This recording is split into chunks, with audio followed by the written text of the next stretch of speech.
Hello, welcome. Matt Osborne here from MrLeica.com. Got a slightly different video for you today. Often when I make Leica related videos, some comments I always seem to get are, I can't afford a Leica. Did you win the lottery? Nobody can afford these cameras, etc, etc. So today's video is very different from normal. Instead of talking about gear and maybe giving you gear acquisition syndrome, which I often get blamed for, today I'm going to actually try and help you in terms of showing my secret or my 10 ways or 10 hacks to buying Leica cameras. Now, spoiler alert before we start, the topics I'm going to cover are not glamorous and they're not sexy, but they will work. They definitely work, 100% proven, because I've done it myself. I am living proof. I own multiple Leica cameras and I've been buying them over the last 8-9 years using the methods I'm about to share with you. So if we address the statement, you can't afford a Leica, I will come back to you and say, yes, you can. But there are certain criteria for me to say this statement that yes, you can afford a Leica. I'm assuming you have a regular income, aged between 18 and 65 plus, because YouTube tells me that's the age range that are watching my videos. If you're younger than 18 or older than 80, let me know in the comments and it'd be great to say hello to you. And the second criteria is I've based the data on UK data or UK average spending data, what people spend in the UK. So this is probably more relevant to, say, the top 20 richest countries, which is probably the majority of my followers, people in the US, Canada, Germany, France, blah, blah, blah. There's a lot of countries, but assuming basically you're earning a similar income to what we earn in the UK. That's how I've based my calculations for this video. So before we start, I'm going to give you 10 ways you can save money to buy your first Leica camera, or it doesn't need to be a Leica camera, it's just methods to save money. You may want to save for your favorite Sony camera or your favorite Fuji camera, Hasselblad, whatever. The method will work for any camera.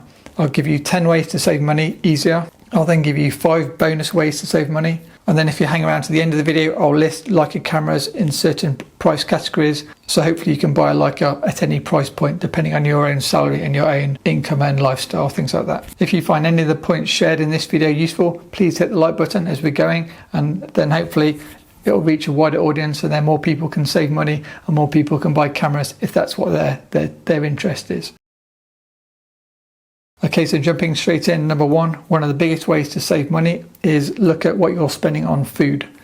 So just looking at my very detailed notes here, I've done a lot of research for this video. The average person in the UK spends around £2,100 per year on food. Now that includes groceries and eating out. If we now look at these in turn, if you look at your groceries, if you change your spending habits and start buying supermarket own brand food instead of branded food, you can save as much as 33% per year just on food, just on groceries. So 33% equates to around £700 a year just by changing your food habits, where you buy, say, non-branded baked beans rather than branded baked beans, for example. Then if we take eating out, if you don't eat out for an entire year, I know it's an extreme example, but you'll save another 34% of your food bill. That's another around £700 per year by not eating out. Obviously, if you eat out 50% less, you're going to save around £350 a year, and that can go straight to your Leica budget pot of money. And the third one, this may be country specific, but in the UK we have a couple of supermarkets which are cheaper than other supermarkets. Again, by changing your spending habits, where you stop spending at one of the premium supermarkets and you instead start spending at one of the cheaper supermarkets. In this example, Aldi in the UK. If you spend at Aldi and not one of the top 4 supermarkets, you can save another 19% on your food bill. So personally, I shop at Aldi and it saves me a lot of money, and I don't eat out that often, only if I'm meeting family or social occasion. There's also things like takeaways. If you eat takeaways once, twice, 3 times a week, or McDonald's or whatever, all of these things will be adding up to your food budget. Ways to save money: cook at home. It's much cheaper and it's much healthier. Something that's done, if you've ever seen this weird watch I wear, I've done 2 full Ironman triathlons and 2 half Ironman triathlons and various other sport things. After doing something like that, I like to eat really clean and really healthy. So even though I eat really cheap, I don't skimp on not eating healthy food. I eat really healthy, but I eat at a very, very low cost. And so that gives me a great starting point to save some money to buy my cameras. Okay, that's number 1, food. Number 2, alcohol. The average spend on alcohol in the UK per year is around £900. I've not drank any alcohol for quite a long time. I can't remember exactly, probably more than 1 year, maybe more than 2 years, and not properly since I was probably before I was 30 years old. 18 to 30, I drank heavily, kind of partying like everybody, probably every 18 to 30 year old or many 18 to 30 year olds. And then it started to hurt my head too much and it'd take me 2 days to recover. So now I don't drink, pretty much never, unless it's some special occasion. I might have one to be sociable. By me not drinking, that saved me pretty much near enough £1,000 per year, which again I can put towards my Leica cameras. Now I know this won't suit most people, and most people want to have a social life and want to have a life in general. But if you maybe just look to have maybe one less a week or go out one night less per month or something like that, obviously each day you go out or drink less, that money is going towards your camera savings. All of the points I'm giving you are very broad brush and my kind of extreme living example, so you'll be able to just tailor it. Some things you might find it easier to save money on than others. So if you have less interest in drinking, you can save money on drinking. But if you're a big foodie and you love going out and eating in restaurants, then you may keep spending the same amount of money you normally spend on food. So just take bits from each of the examples and hopefully you can make it work for you if this is something you're trying to do. Number 3, clothes. The average person in the UK spends £500 or more on clothes per year. Easy way to get around this is if you don't try and follow the latest fashions, or if you don't buy branded clothes, you can save a huge amount of money just by buying basic functional clothes. They do the job, they can look smart if they fit well, and you don't need to spend a huge amount of money on clothes. Again, some people's interested in fashion. Personally, my interest is in the fashion of the models, but not personally. So I'm able to save a bit of money on the clothes too. Number 4, holidays. Everybody loves a good holiday, but you can do holidays on a budget. I'm a great example of this, and I always spend as little as possible on a holiday but still have an amazing time. My top 3 tips for saving money on holidays: book in advance, I guess it goes without saying. Book cheap locations. So for example, I often go to Eastern Europe, so it's very cheap when I arrive into the country, and normally the flights are reasonably cheap. Use a low-cost airline to fly with. I tend to use Wizz Air, Ryanair, anyone that flies cheap basically from my nearest airport. And then this is a bit more extreme. I fly with no check-in luggage. I only fly with carry-on luggage, which means I don't need to pay an extra £80 or whatever the cost is to check in a big suitcase. I travel light, mainly cameras and a few t-shirts, and I can last a week with minimal clothing, equipment, and everything I need to have great fun when I get there. And when it comes to holiday accommodation, I tend to book self-catering accommodation, Airbnb, booking.com. It's very cost effective. I can buy my own groceries when I get to the country. I know this might not be everyone's cup of tea about going on a holiday, but this is how I do it and I really enjoy it. And then I just do photography 24/7 as soon as I get to that country, whether it's models, street photography, exploring. I'll probably go running. I'll come onto that in a second. Number 5, coffee shops. Now this is a big one, especially if you're in the millennial category. The average millennial is said to spend around $2,000 per year in coffee shops. That equates to roughly £1,500 per year if you're living in the UK. I enjoy a nice cup of coffee the same as the next person, but again, because of my triathlon stuff, I tend to save up my caffeine coupons until I do a race or an event or some hard training session, and then I'll have a big coffee before my run or my cycle, and that gives me a really big boost on that day when I'm doing that event. So day to day I try to be 0 caffeine, but that's again just my strange lifestyle. For normal people, say take my brother for example, my younger brother was spending a lot of money and his wife on coffee every day in Starbucks, and so they bought themselves a coffee machine where they can grind their own coffee beans, and now they just take a coffee cup with them when they go to work, and it saves them an absolute fortune. So the easiest way if you buy coffee every morning on the way to work is to buy yourself a coffee machine, or just make yourself a coffee and buy one of those coffee cups to carry it in the car with you. Again, the coffee shop culture is a lifestyle, I think, so it's not as easy to say make yourself a coffee at home than drink it in the park, and that way you don't need to pay for any coffee shop costs. Some people enjoy the social aspect of obviously going to a coffee shop. Despite me saying I'm 0 caffeine, when we're doing workshops and things, we do meet at coffee shops. And if we're doing an all-dayer and I need caffeine, I will have a coffee. Number 6, this may hit some of you cooler people harder than myself. Transport. Now this is part of a whole bigger topic, which is even less related to this photography topic. So I'm going to not go into it, but I'll just say many people buy flash cars, whether it's BMWs, Audis, whatever.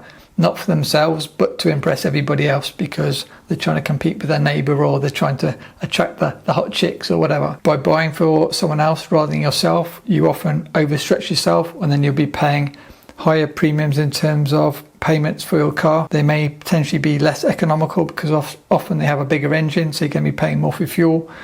And the whole cost aspect of having a nice fancy car makes the cost of transport per month much higher. I'm not trying to impress anybody, so I have a small 1 litre car and it has the lowest insurance category. It's free road tax and it's just cheap to run. And if I'm not driving, I also cycle, so that saves me using the car, so I don't drive a huge amount. So with that said, an easy way to save money on driving is to buy a smaller, more economical car. If you're using public transport, booking trains in advance, for example, can save as much as 50% on the cost of the train. So I often try to do that if I'm going anywhere long distance by train. Okay, what number have we got to? Are you still with me? Number seven. Number 7 is a big one, living costs. Living costs is another huge category because one of the biggest outlays you'll pay each month is your cost for your house or your flat. In an ideal world, it would be easy to say, where possible, live in a cheaper area, in a cheaper, smaller property, and that way you're going to pay less living costs. That's obviously easier said than done because most people will be tied into a property or they've bought a property and now they're paying the rent or the mortgage or whatever in that location and they can't leave. Personally, I choose to live in a cheaper area, in a cheaper property, and then I have lower living costs. If you then want to reduce your utility bills, you can shop around on one of these like Go Compare websites and then swap your tariff onto cheaper electricity bills, cheaper gas bills, cheaper water bills, cheaper telephone bills, and swap provider to save money. That's often an easy way to save money if you've not done it for 3 or 4 years. And then the third one, this is another maybe extreme example. If you just wear an extra jumper and say thicker pair of trousers in the colder months, you don't need to put your heating on as much or at all, and therefore you can save a huge amount of money depending on where you live and how cold your house is and how hot you normally have your house. So I guess another extreme example, you'll see people with the heating on full blast, so you get to the house and you're just like sweating, you're like, oh, it's so hot, in like a t-shirt in like the depths of winter. And then they've got the windows open because they're too hot. So having your heating on full blast and your windows open is like, pff.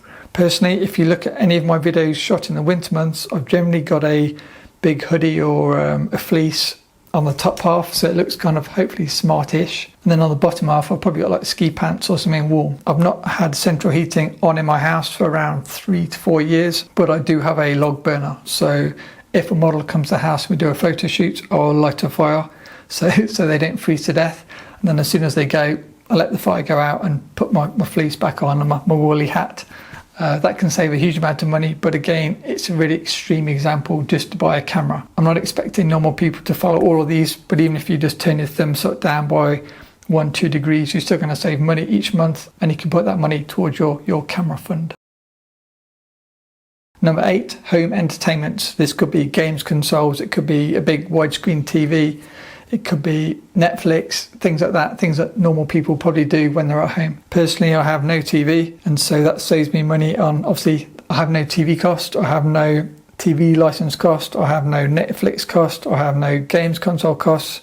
I don't have time to do any of those and I don't really miss any of them. So that's an easy way for me to save money. For yourselves, you may not necessarily need Netflix if you're trying to be productive and do something useful. So just by not having Netflix per year, that's going to save you at least £120 per year. I think there's plenty of things on YouTube which are more educational, and obviously you can watch that for free. I watch a lot of YouTube. I never miss not having a television. Number 9, minimalist lifestyle. What this really relates to is selling any unwanted things around the house to help generate some money. So some years ago when I got into eBay selling, maybe 15 years ago, I pretty much sold everything except my siblings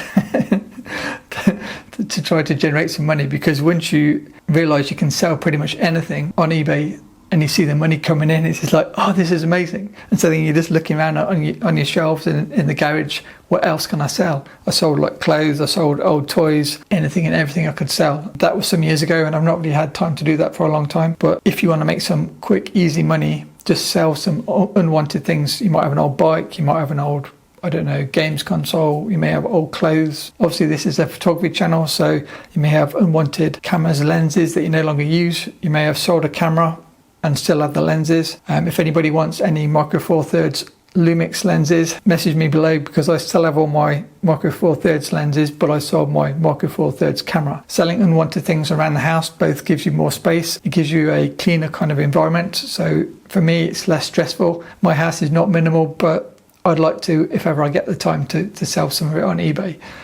I don't have furniture. That's another thing I don't have, another saving. So no TV, no furniture, no heating. Just some of the ways I live quite happily and save some money. And finally, number 10, this is another biggie.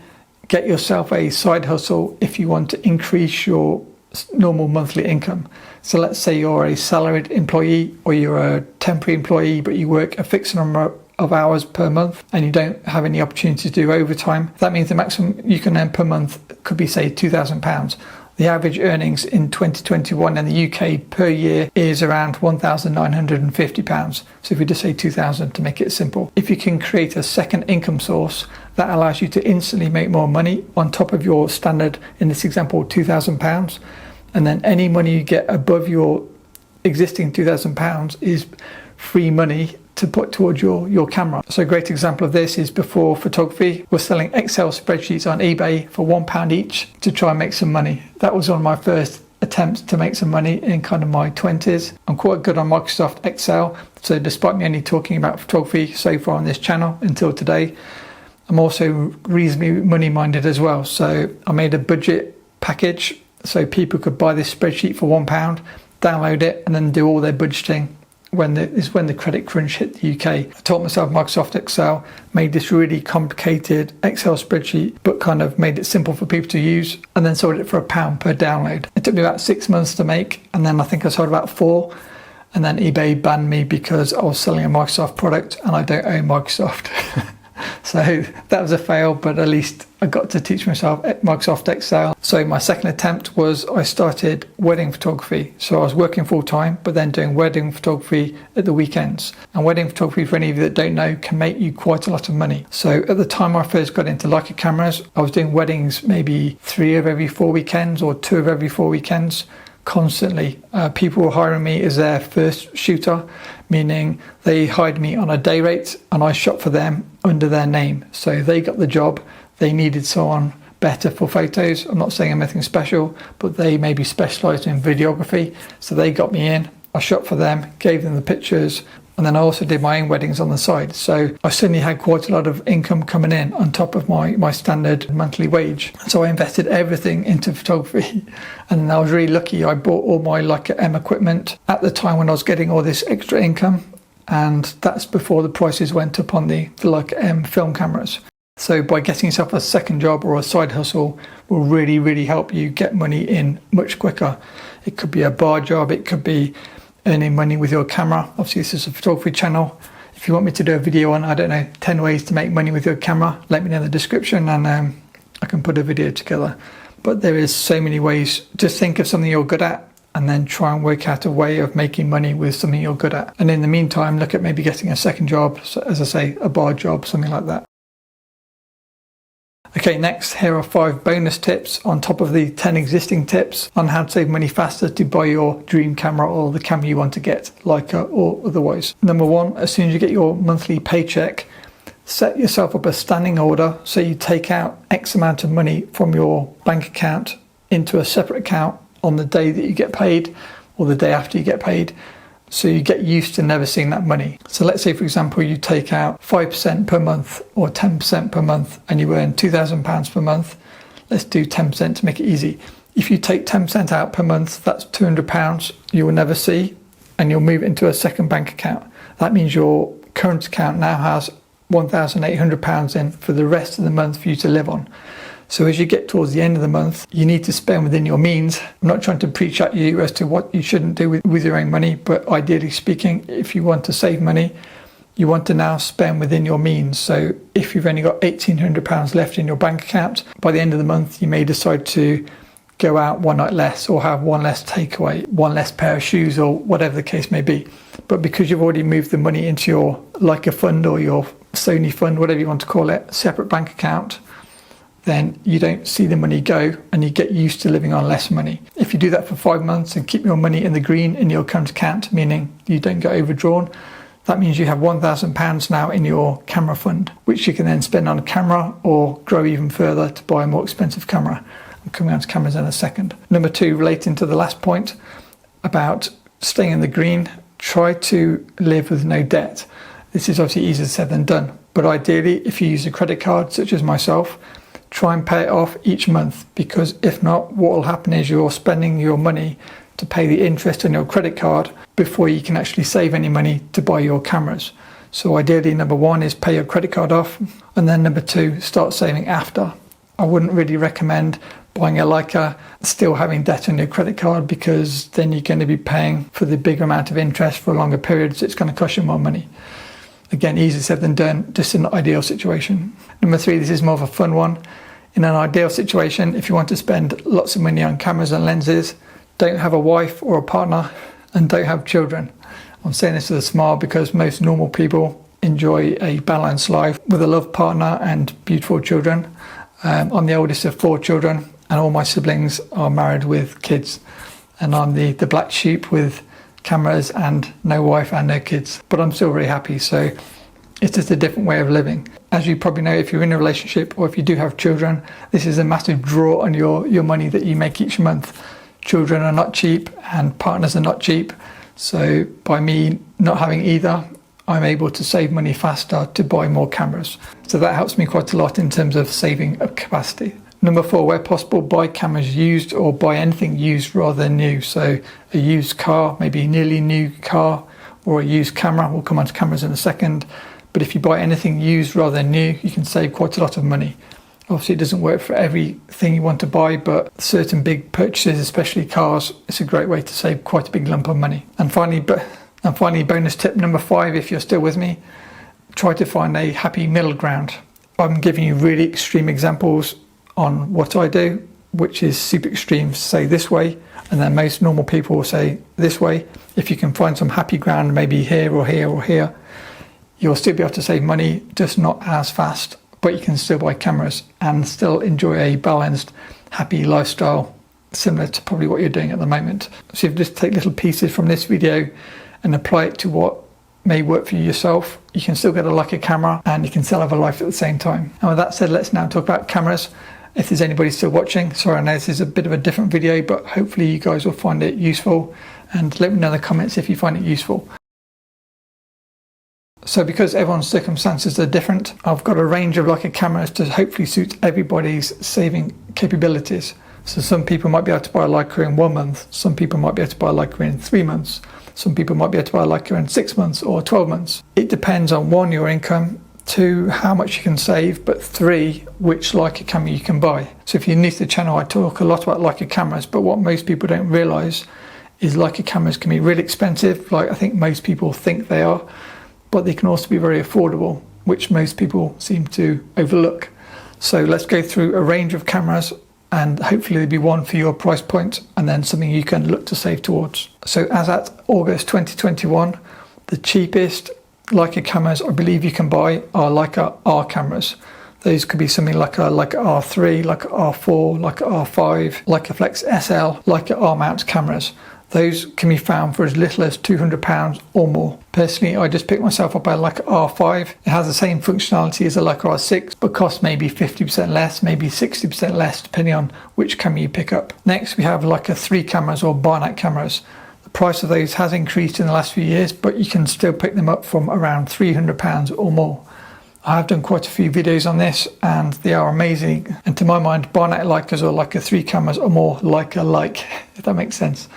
So Leica 3 cameras date back to from as early as 1930, roughly speaking, through to around mid-1950s. Because these are older cameras, they're beautifully made and they're also rangefinder cameras. So to me, they're more of a true Leica camera in terms of their rangefinder camera. If you just go back to Leica R cameras, they are SLR cameras, so they're maybe slightly less Leica-like than some of the other Leica cameras. Next, if you're happy to spend around £900 to £1,200, you could pick yourself up a Leica M8, which is a crop sensor, like a digital camera, CCD sensor, amazing photos. For £1,000, £1,200 to £1,500 or more, you could get yourself a Leica M9, which is a full frame CCD Leica camera. another amazing camera. And next, with the massive price increase of Leica M film cameras, you can pick yourself up a Leica M4P for around £1,500 or more. There's quite a big variation, but the cheapest M cameras seem to be now around 1,500. I'm sure you can get cheaper, and I'm sure you can get more expensive. Following that, if you're happy to spend around £1,800 or more, you can now get a Leica SL camera, which is what I recently bought because the prices have dropped and I've been really happy with that camera. You can see that video. Following the SL for £2,200 or more, you can pick up a Leica M240 digital camera, full frame with a CMOS sensor. Great camera. And the final example I've got, for £3,700 or more, you can get yourself a Leica M10. Obviously there are a lot of Leica cameras, and these are just some examples at different price points. So if you can save faster, you may want to get yourself a Leica M10 after 12 months, for example, if you've got a high income job, or if you get yourself a side hustle, you start doing wedding photography in our example, you may be able to save money quicker. If you live in a country where the salaries are lower and you may have family and children to feed and high living costs, you may only be able to save as much as £300 in 6 months, but you can still get yourself a really beautiful Leica 3 camera. And one great benefit of buying Leica film cameras rather than Leica digital cameras is I never have any guilt in buying a Leica film camera. The reason for this is each time you buy yourself a little Leica film camera, it's like a little savings pot, because if you're in a country like the UK, the current interest rates on savings is perhaps around 1%, whereas if you bought a Leica M camera 2 years ago or 3 years ago, you could have paid as little as say £500, and now they're worth £1,500.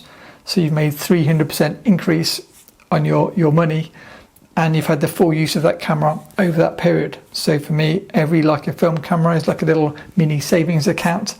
And if at some point I need to buy a house, I should have mentioned I don't own a house. That's another way I save money. So film cameras hold the money or increase in value, or that has been the case in the last kind of 5 to 10 years. Digital cameras generally decrease in value, so you're better to buy cameras used rather than new, so you lose less money. Great example for me, the Leica SL that I just bought. And finally, if these prices are still way off what you're able to save, you could pick up something like a Zorki 1C, which is a Soviet clone of a Leica 3A film camera. I own the Zorki and the Leica camera, and they're pretty much near identical. So you could get yourself a Leica clone for less money than a real Leica. One point I did forget to mention, do bear in mind, if you're buying old Leica film cameras, like any other old cameras, they may or probably will need a full CLA. So let's say, for example, you saved £300 and bought a Leica 3 camera. You may then want to save for another month to be able to afford to give it a full service, so it's ready to go, so you can actually use it. Often when you buy used cameras on eBay, they may not be tip-top condition depending on how much you pay. If you pay more, you can get one film tested and ready to go, but if you pay less, you may then need to spend money to pay for a service. Secondly, all the numbers I just quoted are camera body only, so before you can take any pictures, you also need to buy a lens. So in my mind, you could either save up enough money for the camera and the lens and then spend it, or you could buy the camera first and then repeat the savings process that we covered in this video and then buy the lens second. Depending on what camera body you get, you have different lens options. If you buy Leica R bodies, they are cheap, and some lenses are cheap, but you're limited to only Leica R lenses to the most point. If you get Leica 3 cameras, you can use any LTM lens, and some of those can be very affordable, say some of the Soviet lenses, so it gives you a wider range of lenses that you can play with on your new Leica 3 camera. Equally, if you want to buy a Leica M film camera or any Leica M camera, that gives you access to all the modern lenses, because modern lenses are Leica M mount, as well as some of the older Leica M mount lenses. But let's say, for example, you want to use the new Voigtlander lenses. That means there's no point in you buying a Leica R camera or a Leica 3 camera, because you can't use the Voigtlander lenses on those cameras. So perhaps think of the lens you want to use first. If you really love the look of, say, the Voigtlander Nocturne 40mm 1.4, you need to buy yourself a Leica M mount camera. So that means rule out the Leica R cameras and the Leica 3 Barnett cameras. That's all I've got for this video. Let me know in the comments if you lasted to the end, and let me know your favourite money saving tip or hack that I mentioned in this video, and we'll see what people can relate to the most. Sorry for the lack of cameras, a lack of lenses, lack of images, and I hope it lets some of you save up for your first Leica camera, With that said, if you buy a Leica camera after saving money after watching this video, tag me in an Instagram picture of your camera, mention the video and I'll share it on my Instagram. And also mention in the comments below which Leica camera did you buy and how many months did it take you to save up for it. It'd be really cool to hear which cameras you selected and how long it took you to buy your camera. As always, a big thank you to my patrons and see you in the next video. Bye.